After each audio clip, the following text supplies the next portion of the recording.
L'affaire. Elle tient bien évidemment une place essentielle. Je ne dirais pas que j'y pense tous les jours, ce serait mentir, mais il est certain aussi qu'elle a bouleversé ma personnalité, mon existence, et elle est à jamais inscrite en moi. À l'époque, avec le recul, je considère que j'étais un jeune gandin, un peu trop sûr de lui, évidemment, parce que j'avais réussi un concours difficile, que j'étais très correctement payé. Donc, il y avait une certaine un certain complexe de supériorité qui a très vite disparu en quelques mois suite à une affaire. J'ai appris à toujours déjà respecter l'autre en face de moi parce que nous, magistrats, nous sommes tellement en position de supériorité que c'est très facile effectivement d'humilier l'autre. Je n'étais pas préparé à ce genre de, non pas d'affaires, mais de retentissement médiatique, parce que c'est une dimension qui a joué un rôle très important dans l'échec de... Pour deux raisons. D'abord, l'assassinat du petit Grégory, à ce jour, reste un mystère. Et d'autre part, il y a une tragédie dans la tragédie, à savoir l'assassinat de Bernard Laroche. Dès les premiers jours, nous avons vu arriver, enquêteurs, magistrats, nous avons vu arriver des dizaines de journalistes dans la vallée de la Vologne. Et donc, très vite, l'affaire a pris une ampleur considérable.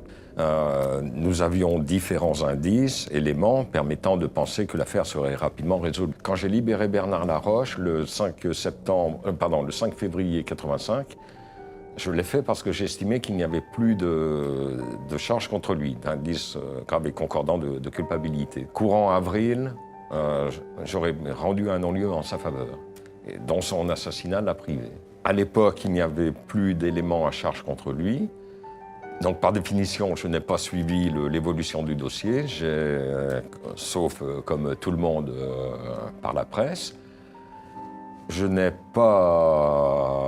sais qu'il y a eu d'autres éléments qui le désignaient, au niveau des expertises en écriture, par exemple.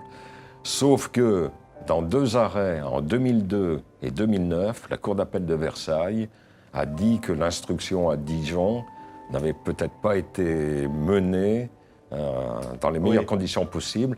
Je schématise à l'extrême, et qu'on a cherché à faire porter le chapeau à un mort. Madame Villemain a obtenu un non-lieu en février 93, donc pour elle c'est terminé.